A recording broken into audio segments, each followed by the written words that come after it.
you're still here. You're still here. I genuinely thought if I waited long enough, I could just sneak back in, grab these papers, and, you know, sneak right back out. Guess I gotta make an episode.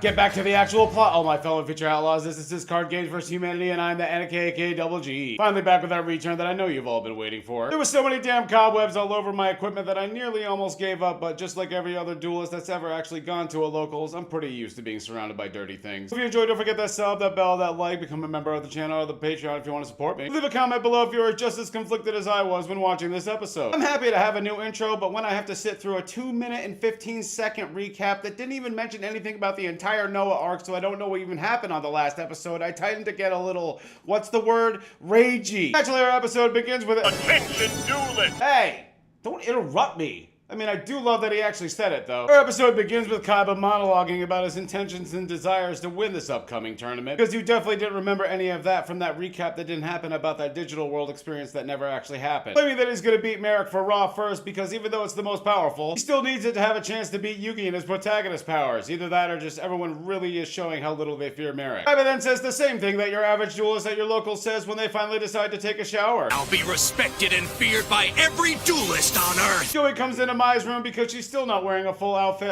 cares very deeply for her. Trinity asks why would Merrick ever do such a thing, that what did she ever do to him, completely forgetting the fact that she tried stealing his god card mid-match, and I don't know about you, but I'd set a few fires over that. Unfortunately, because this is a show about duel monsters and card games and stuff like that, we continue our tour through the blimp when we reach Ishizu, who's still currently bitching about her brother and how to save her, but never actually really doing anything about it. Oh wait, did you mention her brother? Because here he is all of a sudden, casually strolling in and doing his best impression of the entire internet anytime someone does an apology video. I can see through your lies. Merrick admits Odeon is the only one that can actually stop him, and he demands to know where you actually hit him on this huge ass blimp. That giving your necklace away to Yugi was a complete and total mistake, and now I can send you to the Shadow Realm anytime I feel like it. Is that fear I see in your eyes? I must say I like this side of you. Is that fear I see in your eyes? I must say I like this side of you.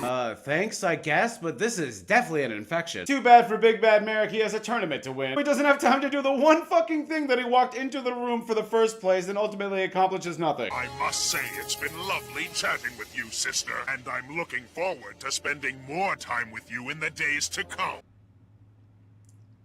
Well, never said that before. It's time for the supposed hero of the show to monologue to himself now, demanding that he get to show us more flashback because apparently the 2-minute recap wasn't enough. And honestly, none of this matters right now because holy shit, Yugi's eyes are again maximum size. He might have an infection. Like, Yami talked for so long and I didn't hear a single word of it. Conveniently, his real friends show up just in time to not catch him talking to his imaginary friend. Tell me that Bakura shouldn't be out of bed. He was in rough shape. How will Yugi get out of this one? He's, just getting some air. Oh, really? He's just getting some air? He had a knife wound and was struck by lightning from a god that actually exists on this show, but, you know, that fresh air, that'll cure it right up. The blimp jet thing that doesn't really have a name yet lands on the garbage aisle as Kaiba stands there posing at a screen saying that he's the world's greatest duelist, completely not like a total loser. He steps outside and explains to everyone that this was the original site of Kaiba Corp before he tore it down, aka dropped a couple of low-level nukes. Seto makes a simple threat to Yugi about beating him in a card game, forcing him to instantly transform. In a rare moment, Joey's anger is so powerful that it interrupts the tail end of this transformation sequence just to scold Kaiba. Fortunately for him, all it takes is a classic "you shouldn't even be here today" Clerks reference to send him off in a rage so pure that he wants to fight him on the spot. And honestly, while Kaiba has cybernetically enhanced steroids, Joey has training with Shawn Michaels and can actually put up a fight against Tristan, so I'd kind of go with Joey on this one. We're wasting time, so let's go.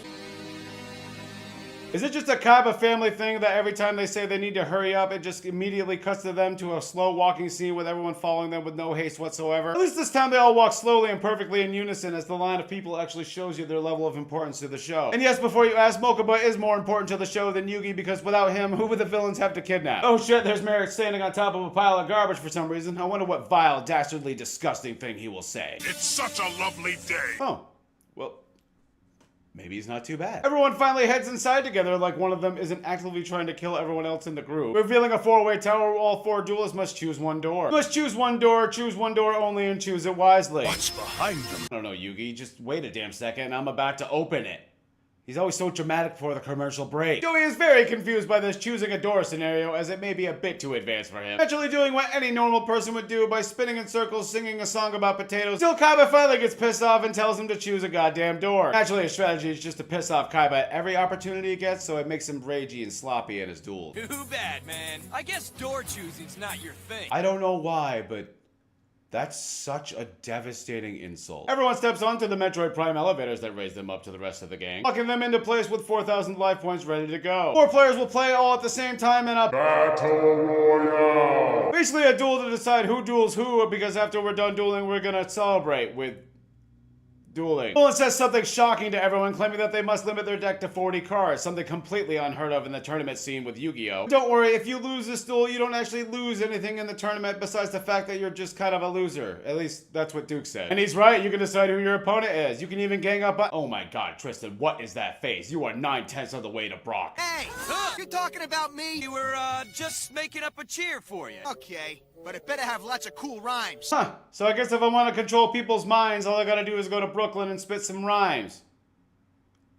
I'm gonna get shot. Now that the duel is actually about to begin, Kaiba backtracks on his earlier statement, saying that Merrick is the one he has to face last because Ra is just too powerful. Merrick says he doesn't really care who he duels, even though if Yugi actually lost in the tournament, then he wouldn't be able to fight him and gain his powers through, you know, the ritual of a duel that is apparently super specific and needed, and his entire plan would be foiled. So you should probably care a little bit. Everyone is about to start, and Roland says it's time to decide who's gonna start first. Why don't I just go first? Why don't you pay attention? You know, sometimes I feel bad for Joey. Other times, not so much. Whoever reveals the monster with the highest attack gets to go first, but is not allowed to use that card inside the duel. Never really explain if that means everyone's starting this duel with 39 cards, or if that means you can just grab any card that's kind of nearby. Kaiba reveals the Masked Beast Descartes that he apparently stole from the Masked Brothers without saying a goddamn thing to anyone. Yugi reveals the Feral Imp because get that shit out of the deck quickly. And while Joey reveals Swordsman of Landstar, Merrick reveals Lycanga. Easily the worst of the 4, and it definitely has nothing to do with the fact that I pulled 3 from first edition blisters already. Despite how much Joey wants to actually fistfight Kaiba, he wants to save Mai's titties even more, so Merrick is his prime target. And despite pep talking himself maybe an hour ago, Yugi says the stakes are too high and what if we fail? Forcing Daddy Yami to scold Yugi for being a little bitch, and forcing the show to give us 1 more minute of flashback because oh my god, I hate this, why did it even come back? All 4 players take their turn summoning monsters and playing back row, except for Joey Wheeler, of course. A total loser that couldn't even summon a monster to the field. Luckily, we have Kaiba to point this thing out because there's definitely no such thing as other strategies in the game that rely on not having monsters like Burn or Exodia. Kaiba attacks Joey because he wants his body, wants him dead so badly, laughing way too evil in the process to not actually be the villain of this show. Luckily, the episode ends with Yugi protecting his boy with Regulation of Tribe, a trap card. Okay, I've never seen him use that. He never once used that. This was an edited episode. I fucking refuse to believe. Well, that's it for this week's episode. I want to thank you all for watching, and of course, a shout out to all my channel members and patrons. If you, the lovely viewer, are wondering if this is suddenly going to become a weekly thing again, I wouldn't get your hopes up, but 2 episodes a month? Yeah, I could probably do that. This has been the man from Growth, all the growth, ladies and gentlemen. Haven't said it in a while. Be the character you know you're worth. Later. Everyone is about to start, and Roland says it's this. Luckily, the episode ends with Yugi protecting. We continue our tour through the blimp when we reach Ashizu. Oh god, Ashizu. Merrick admits that Obi-Wan, Jesus, only the one, Obi-Wan Kenobi.